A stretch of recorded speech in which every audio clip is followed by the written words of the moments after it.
Saturday evening. The sun had just set, creating a twilight that made it hard to decide whether to turn on headlights. Mark Evans didn't have to decide.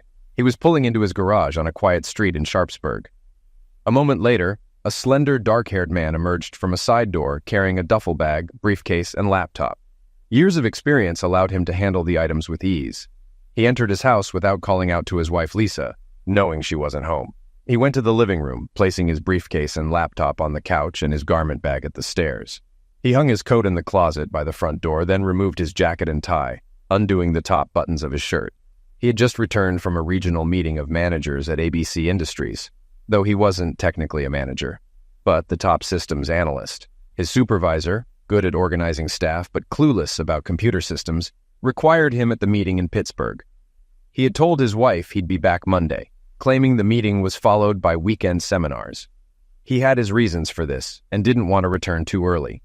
Regretting not bringing comfortable clothes to the trip, he knew Lisa would have questioned why. Now home, he showered and changed into jeans and a polo shirt. After a quick meal of leftovers and a bottle of beer, he read the local newspaper in the living room, appearing as a husband relaxing after a trip. In reality, he was biding time, dealing with a personal crisis. He'd worked through denial, but still faced anger, bargaining, depression, and acceptance. Past midnight, he cleaned up the kitchen, realizing it was procrastination. Unable to find another solution, he put on a light jacket and headed to the side door.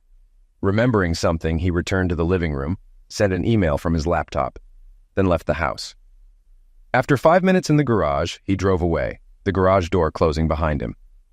At 7:37 a.m., Sharpsburg's emergency operator answered a call. "Emergency? What's your emergency?" A young-sounding female voice responded. "I need the police. I think a crime has been committed." "Where are you located, ma'am?" the operator asked. "I'm at a payphone on Park Drive near George Washington Park," she replied. The operator, understanding the poor connection, asked, "What crime has been committed, ma'am? Were you attacked or robbed?" The young woman hesitated before answering, "No, it wasn't me. I'm fine. I was running through the park on the access road to the picnic areas and saw a car parked there. The doors were open, lights on, and there was a lot of blood." The emergency operator, now very interested, asked, "Will an ambulance be needed? Are there any injuries?" "No, no one was there, just an empty car and blood." A few seconds later, she added, "I didn't look around much. I was scared someone might come after me, so I ran to this payphone to call you." "You did the right thing. A car is on the way and should be there in less than 10 minutes. Please wait for the officers so you can show them the exact location." Alarmed, the caller replied, "No, I'm not waiting. What if they come after me? I'm going home." She then hung up. The emergency operator stared at the screen as the call ended. "Damn it. I hope I didn't divert officers from something more important." Around 2 o'clock in the afternoon, Detective Peter Nesbitt arrived at the Evans house. A blonde woman pulled into the driveway as he got out of his car. He quickly approached her. "Excuse me, I'm looking for Mrs. Evans." She turned, pulling a suitcase from the car, and replied, "I'm Lisa Evans. Do I know you?" "No, ma'am. I'm Detective Peter Nesbitt from the Sharpsburg Police. We're trying to locate your husband, Mark Evans. His car was found abandoned in George Washington Park this morning." He showed his badge and ID. Lisa looked concerned, but then said, "Mark is in Pittsburgh. He always leaves his car at the airport. You must be mistaken." Detective Nesbitt insisted, "We're sure it's his car. Both the license plate and VIN match his registration." Confused, she walked toward the side door. "If it's his car, it must have been stolen from the airport. I don't know what else to tell you." Nesbitt persisted. "When did you last speak to your husband? Could you call him now to make sure he's in Pittsburgh? Does he have a cell phone you can call?" Lisa stopped, put down her bag, and rummaged through her purse for her phone. "He called me yesterday morning from Pittsburgh. I'll call him now." She dialed his number, but a phone rang in the detective's pocket. He answered, "Hello, Mrs. Evans?" Surprised, she asked, "How did you get Mark's cell phone?" Nesbitt replied, "I can't give it to you. It's evidence in a possible major crime. It was found in your husband's car." Lisa, now more concerned, asked, "Major crime? What do you mean?" "Your husband's car was found with the doors open and a bullet hole. We need to find him to rule him out as a sufferer or suspect. Could you call his hotel in Pittsburgh?" Lisa picked up her briefcase and said, "Sure, the hotel number is in my address book. He always stays at the same Holiday Inn. Come inside and we'll sort this out." Inside the kitchen, she quickly found the number and called the hotel, but after hanging up, she turned to the detective. Mark's briefcase and laptop are in the living room. I don't understand. The detective, looking thoughtful, called his colleague. Hi, Dave. It's Pete. I need a search warrant for the Evans house. We need to determine if Mr. Evans is a sufferer or a suspect. Bring it here ASAP. I'll be waiting. He hung up and sat down across from Lisa. A search warrant? You can search all you want. Just ask. I want you to find my husband. Detective Nesbitt replied, I need to follow protocol. If your husband is involved in anything illegal, any evidence found without a warrant can't be used in court. Lisa, angry, said, Illegal? Mark isn't involved in anything illegal. He works with computers. Nesbitt asked, Why did he come back to town without telling you? Lisa turned pale and whispered, Oh no, he can't be. Panicked, she said, I have no idea why he came home early. All I know is he's not involved in anything illegal. Her panic grew. Mark could be hurt somewhere. You have to find him.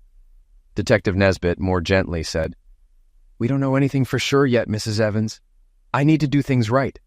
All of our officers are looking for your husband.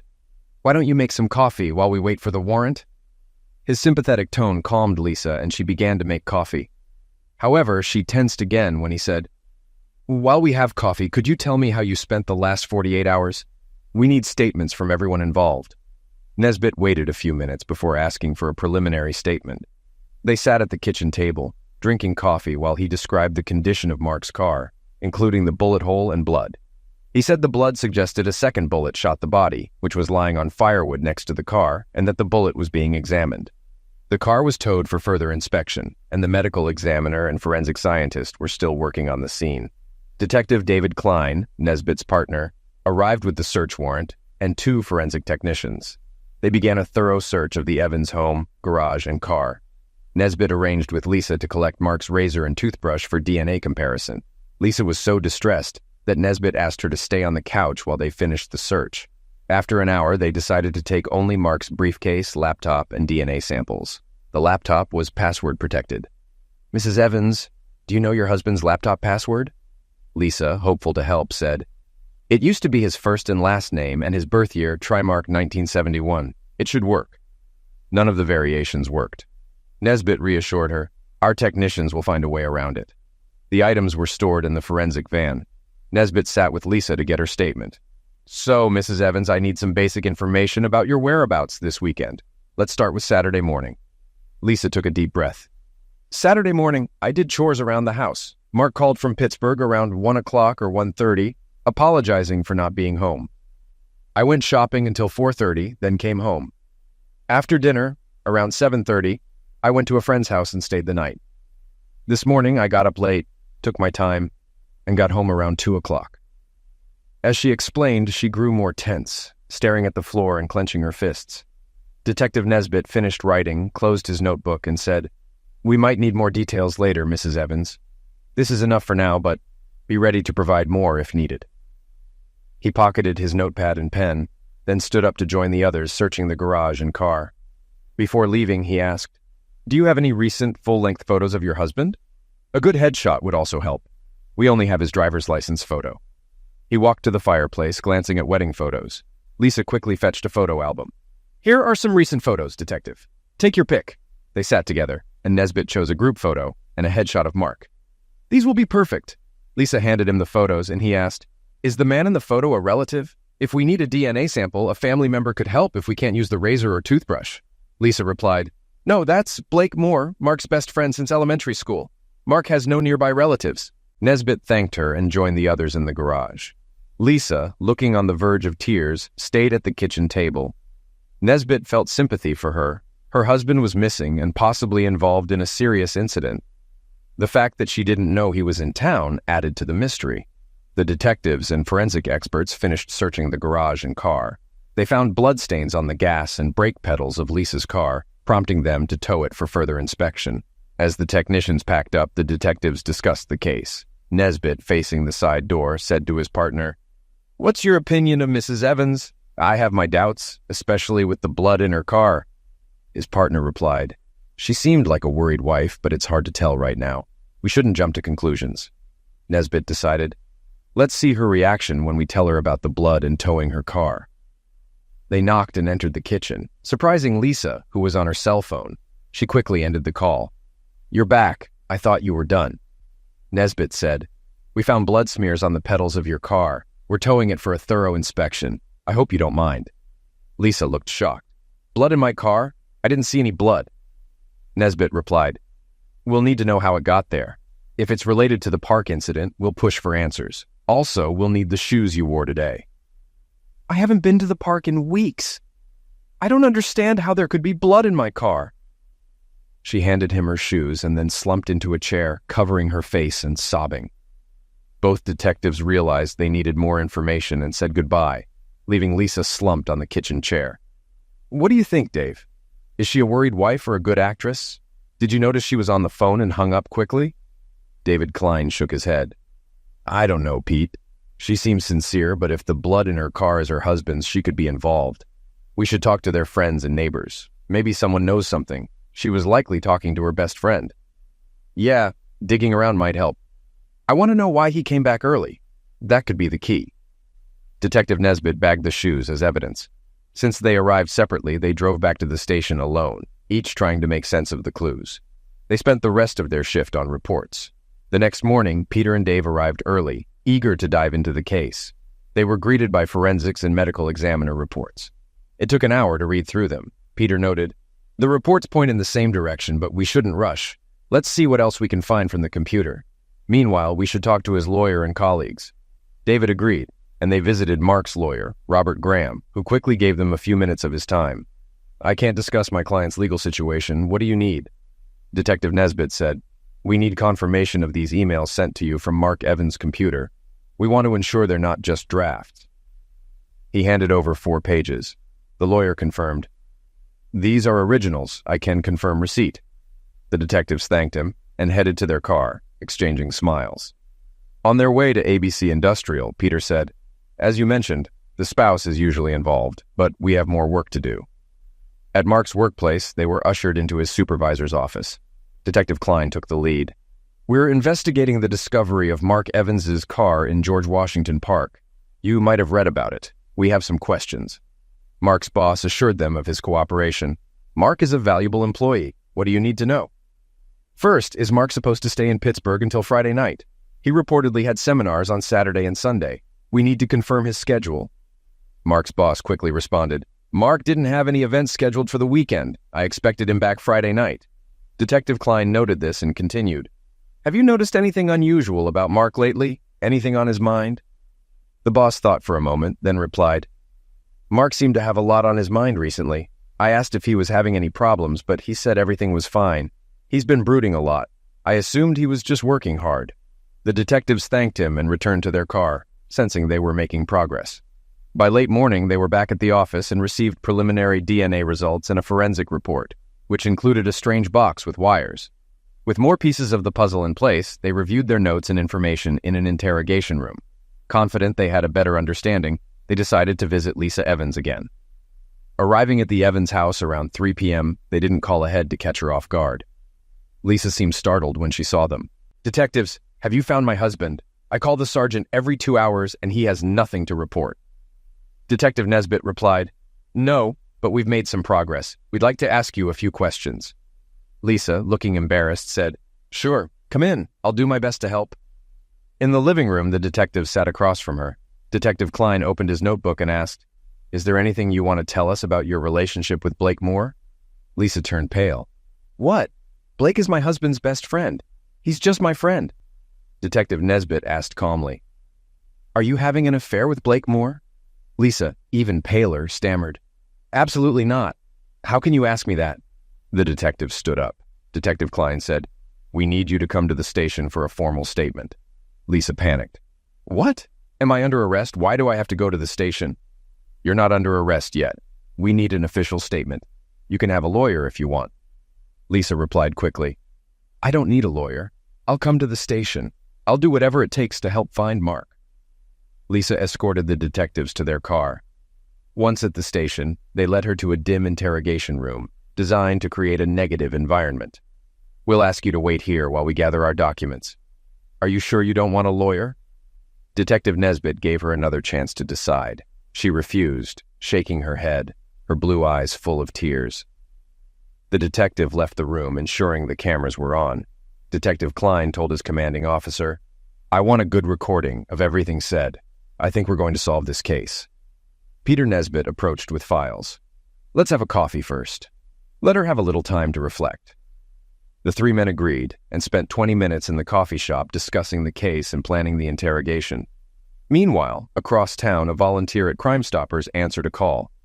"Good morning, this is Crime Stoppers. We pay up to $1,000 for tips on solved crimes. This call is being recorded." After a few seconds of silence, an older man spoke. "Can I get money if I help the police?"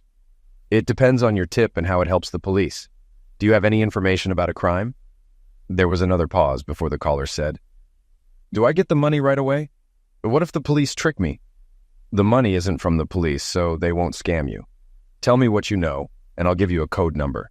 You can call back in a few days to see if your tip helped." The man sounded frustrated. "I need the money now. I need juice. If you need food, I can direct you to shelters." "Not food, juice. The kind that costs $5 a bottle." The volunteer smiled but said, "If your tip is good, you could buy a lot of juice." "Okay, I'll wait. I saw someone throw a weapon into the river under the 3rd Street Bridge. It was Sunday morning. He had a rifle and 2 shovels." The volunteer asked, "Was this on the east side of the bridge? Did he throw them in the water?" "Yes, he just threw them off the dock. I can describe him. He was large with blonde hair." "And his car?" "It was dark blue. The license plate started with A's SS, but I forget the rest." The volunteer took down the information and said, "I have everything we need. Your number is 127. Call back in a few days, and we'll let you know if it helped the police." The volunteer relayed the information to the police liaison officer. A diver was sent out within an hour and found the items quickly. The weapon was taken to the crime lab, where it matched a recent crime scene in George Washington Park. A report was sent to the detectives, and a technician retrieved the 2 shovels from the property clerk. As the detectives left the coffee shop, they were met by a clerk delivering the ballistics and Crime Stoppers reports. "Detectives, we have the weapon used in the George Washington Park shooting. The attached report might lead you to the perpetrator." The clerk handed over the reports. Klein and Nesbitt reviewed the reports, then called up vehicle records on a computer. "Pete, let's split up. I'll question our guest in the interrogation room, and you can get a uniformed officer to bring in Mr. Moore for questioning." "Sounds like a plan, Dave. Things are coming together nicely." Detective Klein gathered the reports and headed to the interrogation room where Lisa Evans was waiting. Meanwhile, his partner arranged for a uniformed officer to visit Blake Moore's house. Soon they were on their way. In the interview room, Lisa sat calmly, showing no fear or sadness. "Sorry to keep you waiting, Mrs. Evans. This room is monitored and recorded," Detective Klein said. She replied, "I don't mind. I have nothing to hide." Klein responded, "Good. Let's get started. Are you having an affair with Blake Moore? Yes or no?" Lisa's shoulders slumped and she looked away. "Yes," she whispered. Klein showed her papers from Mark's laptop. "We have proof of your affair. Your husband knew. He sent these to his attorney, planning a divorce on grounds of infidelity. This map shows your visits to Moore's house." Lisa looked shocked. "How did Mark know?" Klein held up a small device. "He installed this tracker in your car, monitoring your location in real time." She stared at the device. "Mark knew for weeks? And he wanted a divorce?" She began to cry. Klein continued, "Mark documented your interactions with Moore. The last map was from Saturday night when he went missing. He emailed his lawyer saying he was going to confront you and feared he might get arrested." Lisa said, "But Mark never showed up at Blake's. I spent the night there." Klein replied, "Preliminary DNA results show the blood in the park is his.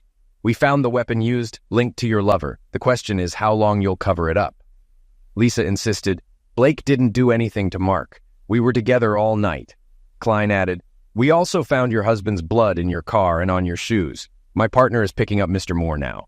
Whoever tells us what happened and where to find Mark's body will get a better deal." Lisa was silent, visibly shaken, as Klein gathered the papers and waited for her response. Detective Klein handed Lisa the blood test reports, but she barely glanced at them. "Mark can't be dead. I love him. I need him," she sobbed, clearly very upset. "Blake will tell you the same. If Mark got hurt in the park, we had nothing to do with it." She cried into a crumpled, wet handkerchief. Detective Klein gave her a few minutes to regain composure. When she seemed calmer, he said, "There is no doubt your husband is dead.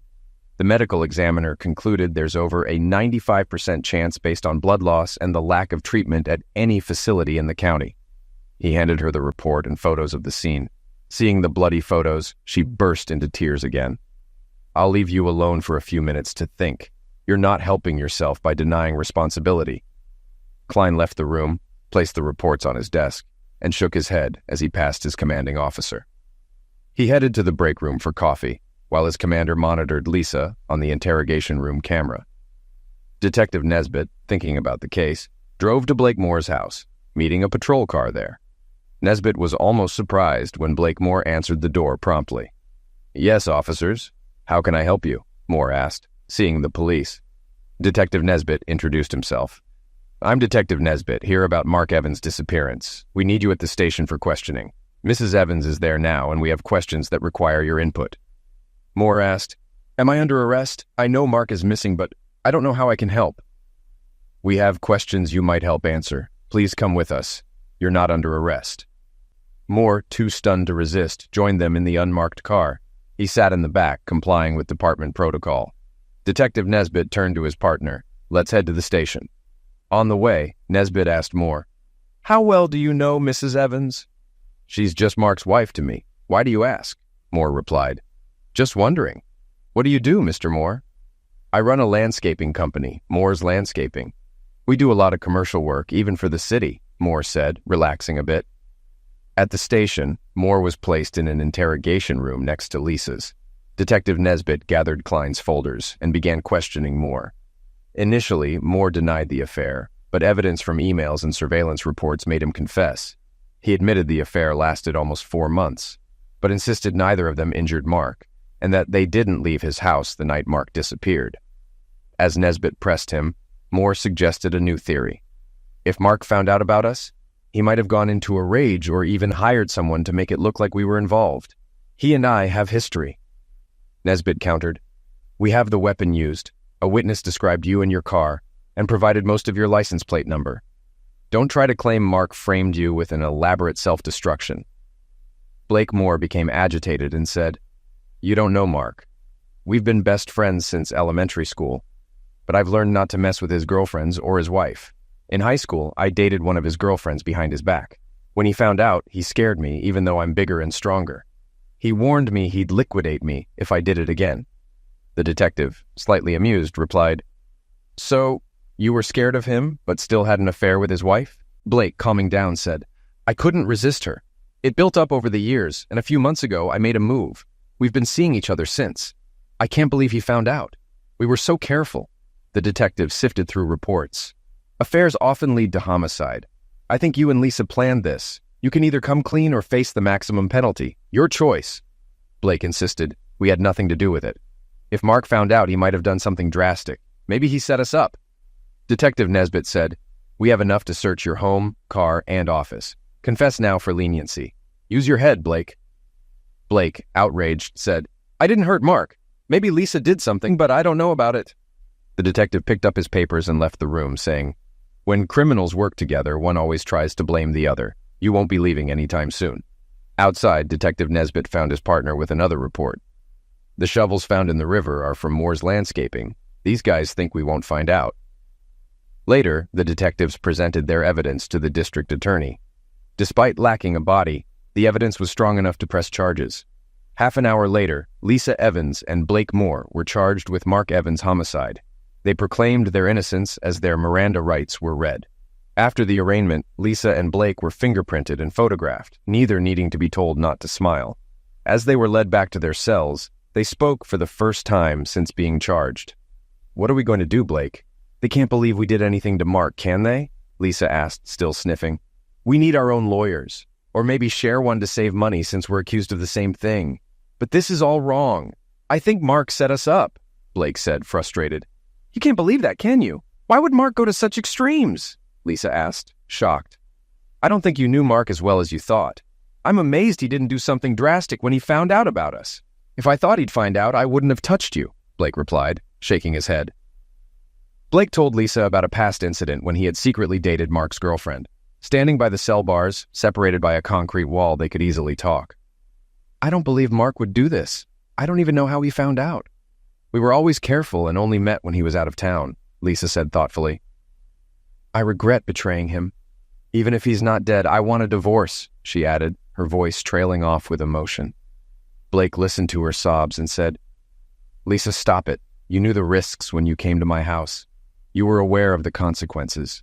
She quieted down and said softly, You're right. I just hope he forgives me.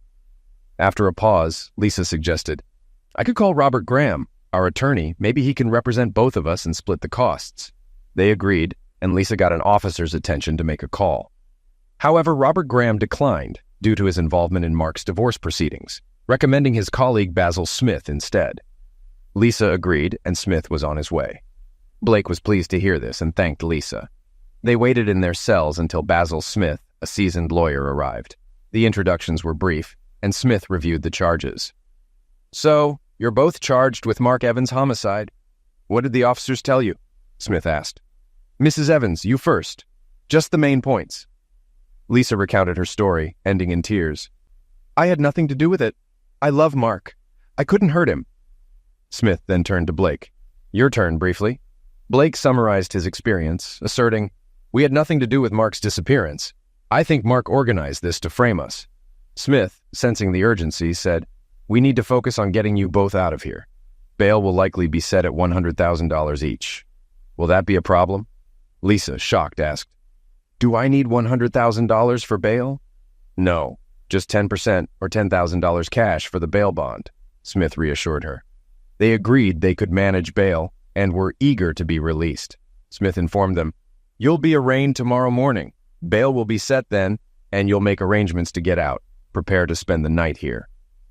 Both clients reacted badly to the lawyer's statement. He explained he couldn't do more until charges were filed. Once they were out, he would talk to the district attorney to unseal the evidence and better understand their case. They were taken back to their cells, where neither slept well, given greasy takeout food, a single blanket, and loud cellmates. The next morning at 10 o'clock, they met with their attorney before court. Despite their disheveled appearance, they entered their pleas of not guilty, and bail was set at $100,000. Blake, owning a home and business, quickly negotiated a $10,000 bond and was released by early afternoon. Lisa was less fortunate. Without sole ownership of her home and finding her savings account empty, she had to call her parents for help. After much persuasion, they agreed to provide the $10,000. However, the delay meant she spent another night in jail, this time with 2 tipsy courtesans. The next day, after the financial matters were resolved, she was released, went home, showered, and ignored incoming calls. The next month passed quickly. Lisa learned that Mark had withdrawn the money from their account to protect his share before their divorce. She received the divorce papers without knowing what he did with the cash. Lisa and Blake met with Basil Smith several times. Smith received copies of the evidence and planned to meet with the district attorney to get the charges dismissed, arguing the difficulty of obtaining a conviction without a body or witness. He suggested hiring a private investigator to explore if Mark had orchestrated his own disappearance. Blake agreed, but Lisa believed Mark was a sufferer of a botched carjacking. Over the next few weeks, the investigator found nothing. He tried to find the tipster who reported the discarded rifle and shovels, but no one recognized the voice from the call. The tipster never followed up, adding to the mystery. Meanwhile, tensions between Lisa and Blake grew. After his release, Blake suggested they continue their affair. Lisa refused, blaming him for her situation. I want nothing to do with you except our court case, she said, often crying. Blake's response was cold. Suit yourself, Lisa. You're not the only woman in town. They only spoke in the company of their lawyer, keeping their distance otherwise. Their affair had turned icy cold. A month after their release, Basil Smith arranged a meeting with District Attorney Jeff Bagden. Lisa and Blake hoped the charges would be dropped, as they had been molested with questions about their relationship. They screened calls using caller ID and answering machines, eager to clear their names and move on. Jeff Bagden, surprisingly young and stylish, began, I just received final reports from the medical examiner and police. Based on the evidence, I'm offering a reduced sentence of 8 to 12 years for a guilty plea to second-degree homicide.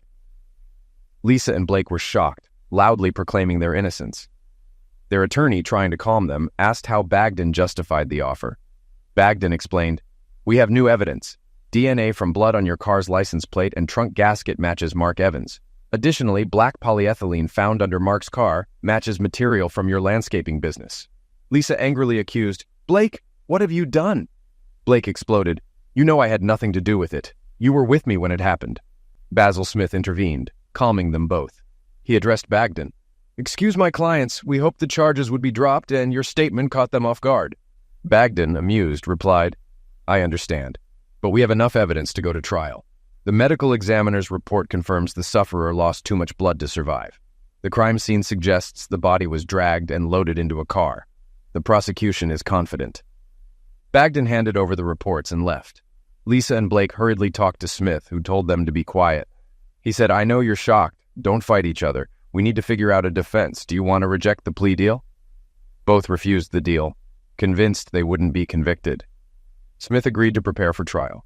After they left, Smith reviewed the reports, questioning whether his clients were truthful. Despite his doubts, he was committed to defending them. Months later, the trial began. Judge Robert Cox took his seat at 10 a.m. on Monday. Basil Smith sat between Lisa and Blake to manage their tension. He had considered suggesting separate lawyers, but they couldn't afford it. Blake's business was struggling, and Lisa had quit her job due to the stress of the trial and difficulties with her missing husband's friends. District Attorney Jeff Bagden began his opening statement directly. "Members of the jury, we do not have Mark Evans' body, but we intend to prove he is dead and that the defendants are guilty of his homicide." He revealed that the defendants had an affair, which Mark Evans discovered, leading him to file for divorce. Although it was unclear how or when Mark found out, traces on his computer showed he knew when and where they met. Emails documented his tracking efforts, financial preparations for divorce, and his intention to confront them. "We cannot pinpoint when they met, but we know the results. Evidence suggests they met at Mr. Moore's residence, where Mr. Evans was incapacitated, placed in the passenger seat, and driven to George Washington Park. There, he was shot in the upper chest while likely unconscious. He was dragged from the car, thrown to the ground, and shot again, this time striking his carotid artery. Graphic photos will show his final moments." At this point, Lisa Evans lost her composure, requiring Judge Cox's intervention to restore order. Bagden continued, "After the second shot, Mr. Evans was wrapped in plastic, dragged from the site, and loaded into Mr. Moore's trunk. He was driven to an unknown location and buried. The homicide weapon and shovels were dumped in the river, but a concerned citizen reported this, leading police to recover them. Forensic analysis confirmed the defendant's presence at the crime scene. Mr. Evans' blood was found on Mr. Moore's car and on Lisa Evans' shoes." Bagden concluded, "The defense will claim they were not at the scene, relying on each other's alibis. I am confident you will see through this and find them guilty." Basil Smith countered, emphasizing the presumption of innocence and urging the jury to focus on the evidence. Despite his efforts, the district attorney's statement had a strong impact. The first witness, a computer expert, testified about the emails and maps Mark Evans used to track his wife's meetings with Mr. Moore. The tracking device, described in Mark's letter to his counsel, accurately logged locations and times. This evidence embarrassed Lisa Evans, while Blake Moore appeared bored. Smith's cross-examination yielded little, as the device and emails were indisputable. Reporters took notes, especially about the tracking device, anticipating interest from their readers. After an extended lunch break, the trial resumed with testimony from the emergency operator and 2 patrolmen who first responded. They provided basic, drama-free facts about discovering Mark Evans's car. The trial's intensity rose when detectives and medical examiners described the crime scene, supported by large, graphic photographs showing bullet holes, blood, and drag marks. The medical examiner detailed the blood loss, estimating 3 to 4 pints, and described blood jets indicating a severed artery. He concluded that Mark Evans was dying when Lisa Evans lost control and screamed, "No, Mark can't be dead." Her outburst forced the judge to adjourn the trial until the next morning. The second day began with the medical expert continuing his testimony, focusing on blood sample tests. After 15 minutes, DA Jeff Bagden ended his questioning, turning the witness over to defense attorney Basil Smith. Smith checked that Lisa Evans, now sedated, was calm. He aimed to refute the graphic, execution-like impression of the shooting. Smith asked, "You estimated Mark Evans lost 3 to 4 pints of blood, but isn't it possible it was 1 to 2 pints, depending on blood distribution?" The medical examiner replied, "It's unlikely, but not impossible." Smith continued, "Could first aid have lessened the fatality of Mark Evans' injury?" The examiner said, "Unlikely, but not impossible. Immediate medical attention would have been required." Smith highlighted the lack of evidence for immediate assistance and dismissed the witness, having secured small concessions. Next, a forensic scientist specializing in weapons and ammunition testified about 2 recovered bullets. One bullet from the car seat was deformed. The other, from firewood, was in good condition and matched the recovered weapon. Smith asked, "Were the bullets checked for bone or flesh remnants?" The technician confirmed minimal traces of blood on the bullets, explaining that passing through layers of padding and fabric likely cleaned them. He noted the bullets had a full metal jacket, typical for military use, with a gilding metal copper-steel jacket around the core. He explained that this jacket is stronger than a standard all-metal jacket, usually made of copper. This was both good and bad for the defense. While there was no evidence the bullets passed through the body, the circumstances and type of bullet explained the situation. The hope of tracing the weapon was futile. It was sold at a weapons show 20 years ago with no buyer record. Basil Smith did confirm no fingerprints or DNA from the defendants were found on the weapon or casings. Anything not washed away by river water was wiped clean before disposal. Another technician discussed the shovels found. There were no fingerprints or DNA, but they were branded Moore's Landscaping. 14 identical shovels were found at Moore's business. Cross-examination yielded no new information. Witnesses from the Forensic Science Department and police continued all morning and afternoon. Basil Smith's most significant cross-examination occurred with a technician who found blood in Blake Moore's car. The technician admitted the blood could have been planted by a third party, giving Smith a small victory. Things complicated with testimony from the technician at Lisa Evans's home. Blood was found in her car and on her right shoe. Although the technician admitted they couldn't determine if the blood was transferred from the shoe to the gas pedal or vice versa, the lawyer hoped this doubt would help Lisa. As the prosecution's witnesses concluded, the third morning began with the defense's evidence presentation. Local newspapers speculated that the defense would struggle against the prosecution's evidence. They suggested that without a body, a conviction would be difficult, especially given the defense's strategy of casting doubt on whether Mark Evans was really dead. Basil Smith's first defense witness was blood analysis expert Dr. Wilbur. He testified, "A better job could have been done collecting blood evidence. Properly analyzing blood-soaked soil could have given a more accurate estimate of blood loss." He believed as little as 1.5 pints of blood could have created the scene, and someone losing that much blood could still be alive. The district attorney did not cross-examine him. Next, Blake Moore testified, claiming innocence and suggesting Mark orchestrated his own homicide. He stated he never owned a weapon, and the shovels found could have been stolen from his work sites. Basil Smith kept the testimony brief, turning Moore over for cross-examination. Jeff Bagden asked, "Why do you think Mark Evans would organize his own homicide?" Blake recounted how Mark had threatened him in high school after Blake dated Mark's girlfriend behind his back. Bagden then asked, "So, this isn't the first time you interfered with Mark Evans's relationships. Don't you think if he wanted to destroy someone, he would have chosen you?" Blake Moore couldn't directly answer the question, muttering that his physical advantage over Mark would have prevented a confrontation. "So, you think you could intimidate your friend into taking his own life? Is that why you felt comfortable taking his wife?" the prosecutor asked, then continued without waiting for an answer. "Your actions show you're a narcissist who thinks he can have any woman and disregard friendship." Basil Smith objected, arguing the prosecutor was testifying rather than asking questions. The judge agreed and instructed the jury to disregard the prosecutor's last statement. Despite this, Blake was visibly upset but left the stand without further comment. Basil Smith realized Blake's testimony had backfired, but hoped Lisa's testimony might help. Lisa, more composed, emphatically stated she wasn't involved in any attack on her husband and suggested he might have been carjacked. Basil chose not to ask additional questions. The prosecutor asked Lisa, "Where were you between midnight Saturday and 2 p.m. Sunday?" Lisa, embarrassed, replied, "I was with Blake Moore at his house from 8 p.m. Saturday until about 1:30 p.m. Sunday." "You didn't quite answer the question. Tell us what you did from midnight Saturday to Sunday." Lisa, flustered, said, "I was in Blake's bedroom at midnight. We were, doing it." "And how long did this last?" the prosecutor pressed.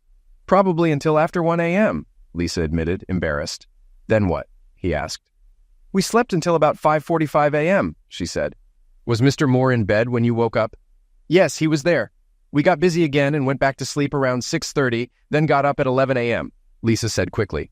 So you woke him up to do it again at 6:30? The prosecutor clarified. Lisa, embarrassed, replied, No, he was already ready. The prosecutor, seeing the jury's reaction, continued, Tell us exactly how you woke him up. Lisa, resigned, said, I just started doing it with him. The prosecutor moved in for the final blow. You said you love your husband. Is that true? After Lisa's emphatic yes, he continued, you spent the night with his best friend while he took his life. How can we believe you weren't involved in his end of life? Lisa cried quietly, unable to answer. Judge Cox ended her suffering by asking if there were any more questions. When there were none, the judge announced a lunch recess. After Lisa composed herself, she joined her attorney, Basil Smith, for a somber lunch. The experienced attorney warned them the case could go either way. Privately, he was pessimistic since both clients had faltered on the witness stand. The afternoon session ended quickly as Smith announced there were no more defense witnesses. Both attorneys prepared their closing statements. The prosecutor emphasized the overwhelming evidence against the defendants, while the defense stressed the circumstantial nature of the case, the absence of a body, and the lack of a clear motive. The case went to the jury by 4 p.m., and they deliberated for 2 hours before retiring for the night. The next morning, Lisa and Blake waited at Basil Smith's office for the jury's verdict. Sharing a conference room, they put aside their differences, hoping for acquittal. By 3:30 p.m., the call came.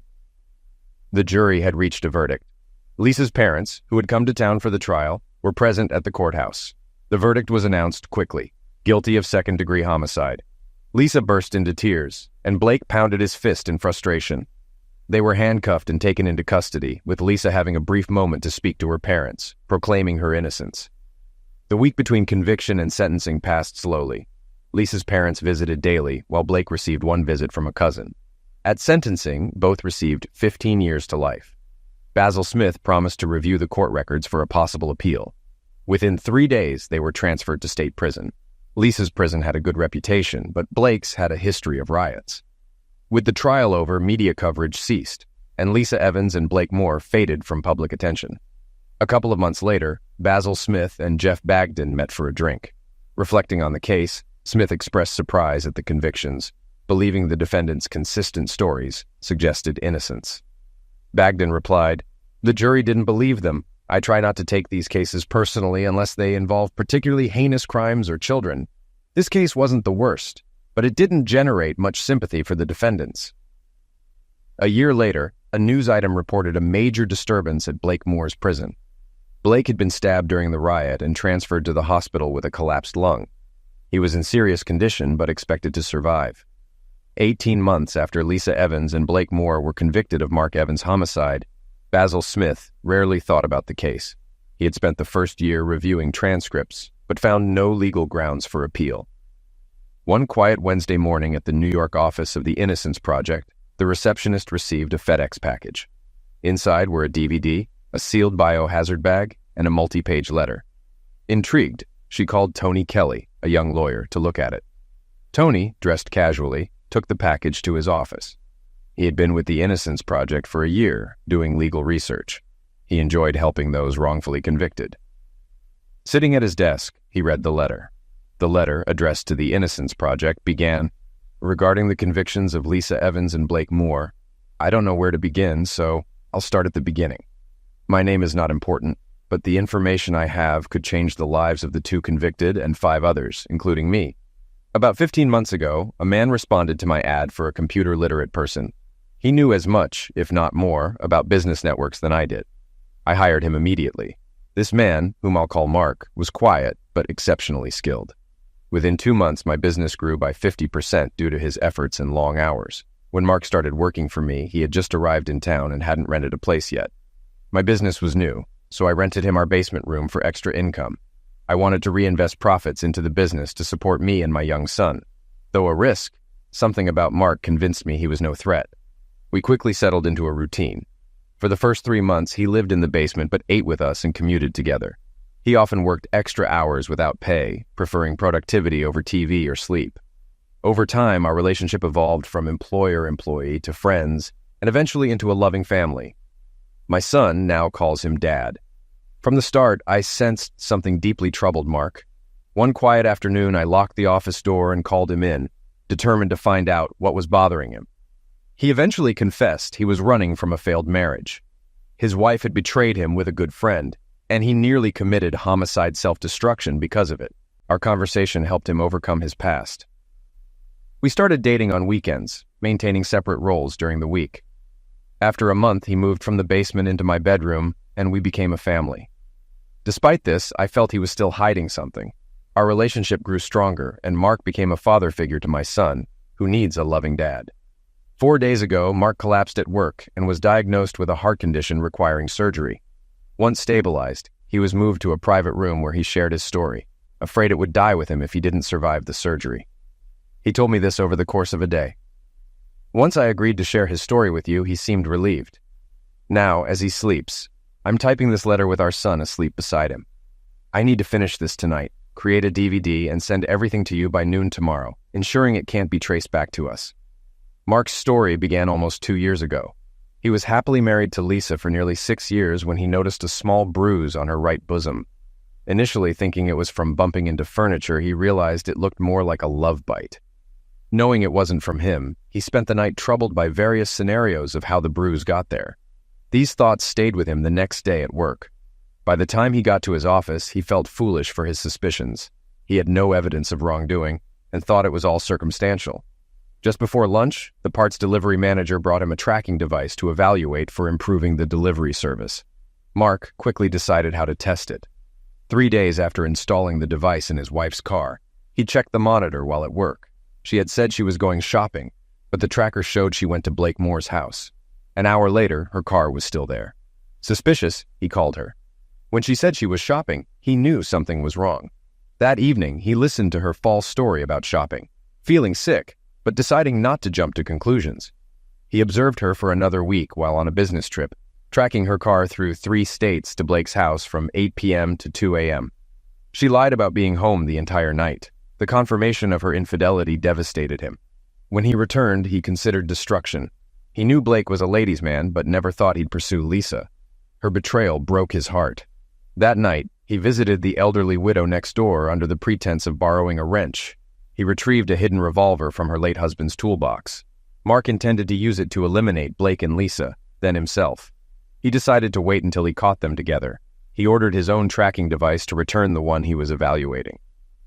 Luckily, Lisa and Blake didn't meet for another week, giving Mark time to rethink. In those days, he devised a better plan: to frame them for homicide. He spent a week planning and gathering supplies. When ready, he claimed a weekend business trip, knowing they'd meet while he was away. When his wife went to Blake's, he set his plan in motion, creating a paper trail suggesting he was divorcing her. He almost forgot to send a crucial email to his lawyer that would implicate Lisa and Blake. Before leaving, he fired a bullet into his car's passenger seat and another into a wooden block, muffling the shots with a blanket in the garage. This step felt like a relief, marking the start of his revenge. You should look for archived newspaper articles online. Mark followed the trial daily and said most of the story was documented by court reporters. He thinks a complete review of the court transcript will clarify everything. First, he drove his car to a park near Blake's house and found a secluded spot. He had a large gym bag with all the materials for his plan. He spread everything out on a picnic table, covering it with an old blanket. He unloaded firewood, plastic sheeting, and a spare tire, creating a drag trail to the paved road, then returned the tire to the trunk and spread the firewood around. Using a small flashlight, he did all this and then sat quietly to see if anyone noticed. Mark drew blood from his hand using a needle, collecting nearly 2 pints, which he diluted with distilled water.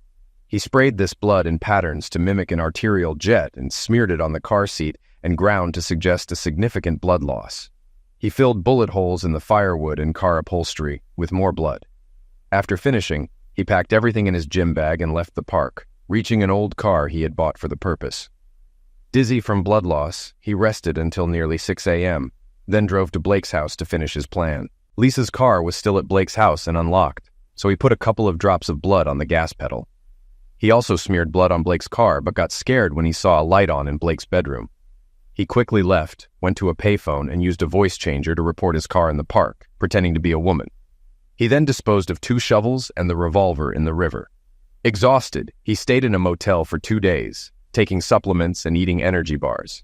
He made another call with the voice changer, this time as an old man, which helped the police find the revolver. Mark told me this whole story because he wants to leave his past as Mark Evans behind. He now uses a different identity, which my son and I know him by, and wants to keep it. He asked me to send this information to help overturn the convictions of Lisa Evans and Blake Moore. Tomorrow I'll pick up a copy of the New York Times and an inkwell. We'll use part of the front page to put all of Mark's fingerprints in a bloodstain, which will match the DNA from the park, proving he's alive. This should be enough to free them from jail. At the end of the letter, there was a handwritten note. Mark came out of surgery in good condition. He wants me to fly to Seattle tomorrow to send this package. I hate to leave him, but it will ease his mind. We're expecting twins in about 3 months. Tony Kelly turned the last page to check for any additional notes, but it was blank. He put his feet down from the desk and examined the other items in the package. The DVD was labeled Photos Taken in George Washington Park, and the black plastic envelope was marked Fingerprints and DNA. He reviewed the printed pages again for any extra notes and then called a senior attorney. This was beyond his ability to handle alone. It didn't take long to confirm that the DNA belonged to Mark Evans, and the fingerprints matched those from his car found in the park, proving he was still alive. With undeniable evidence that 2 people were convicted of a homicide that never happened, the state attorney general and governor expedited their release. A week later, they returned to the courtroom with Basil Smith, Lisa's parents, and even District Attorney Jeff Bagden. With some state representatives present, the state attorney general apologized for the wrongful conviction. He blamed Mark Evans for misleading the justice system and announced efforts to find him and hold him accountable for the financial costs incurred. When asked where they would start looking for Mark, he could only shake his head. Blake Moore seemed changed, no longer arrogant but more inclined to compromise. He apologized to Lisa for the events leading to their imprisonment. Lisa appeared indifferent, longing only to leave with her parents. Both Basil Smith and the district attorney apologized, acknowledging they had been misled by Mark Evans. They vowed to be more diligent in future cases. Although the state found no liability, Lisa and Blake received $50,000 each in compensation. Blake, whose business went bankrupt and house was sold for legal fees, left town. He commented to Lisa that Mark had severely wronged them and the check was a mere fraction of what he lost. Lisa, visibly worn from her ordeal, simply said they deserved it and left without saying goodbye. 2 weeks after cable news reported their release, a large envelope arrived at Basil Smith's office. Inside was a note for the attorney and a sealed envelope for Lisa. Basil delivered the letter to Lisa at her apartment. After a brief conversation, he left her with the envelope, which she opened with apprehension. Recognizing Mark's handwriting, she read the letter. Lisa, I apologize for the time you spent in jail.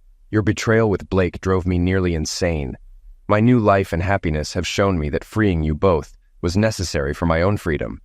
I know authorities will search for me, but I am confident in my new life with my new family. Good luck and goodbye. M. The letter slipped from her hand, shattering any remaining hope of reconciliation with Mark.